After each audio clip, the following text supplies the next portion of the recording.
Trump is a kind of corporation in human form. He's got none of the usual moral checks and balances which a human being has.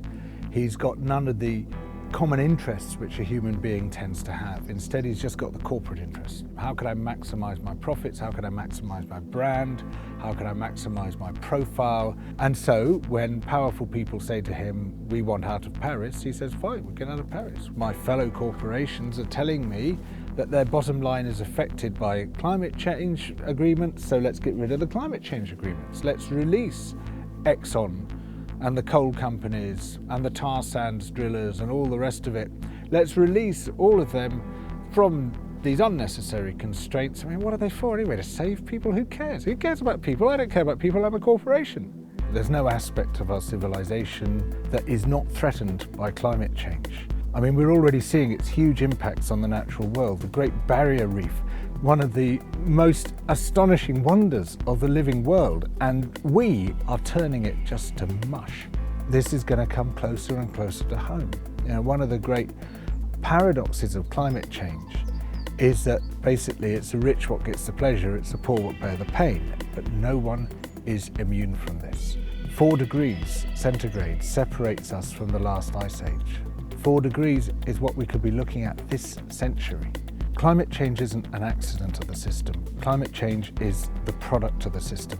And the pollution paradox runs like this. The companies and very rich people with the most antisocial habits can't win by persuading people we want a worse planet to live in. You're not going to win elections that way, so you have to buy elections instead. So you spend millions and millions of pounds or dollars on buying MPs, on buying political parties, on buying Congress people in order to swing that result. And therefore, the dirty money comes to dominate politics. That's the pollution paradox. And that's the problem that we face in every single sector we try to confront. We're all trapped in this urge, splurge, purge cycle of consumerism, where they can sell you a snow sauna, where with the flick of a switch you get, in this room, you get snow coming down. Seriously, these are real products. They sell you wigs for babies, an iPotty so that children can play on their iPhone while they're on the potty. They'll sell you a watermelon cooler on wheels so you can take this refrigerated watermelon with you on picnics.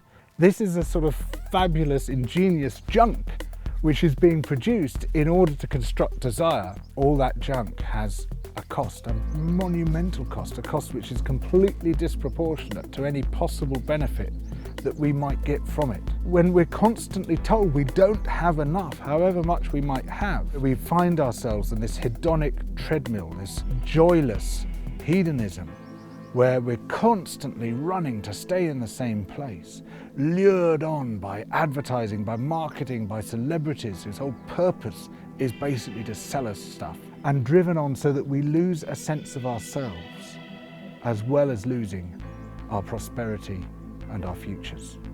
I think you can say 2 different things about the global response to climate change. One is that the response of the nation states has been pathetic. But on the other hand, you've got this amazing mass movement of people who are trying to stop fracking, who are trying to stop open cast coal mining, who are trying to stop the tar sands, who are trying to stop the entire destructive industry which is literally putting a match to our futures. The key thing we need almost everywhere is a change of government. We're currently governed by a psychopathic class who don't share our interests, who in fact don't seem to share human interests in general. What appeared to be hopeless situations actually are not hopeless at all. All you need to do is to imagine a better future and then put that imagination into practice.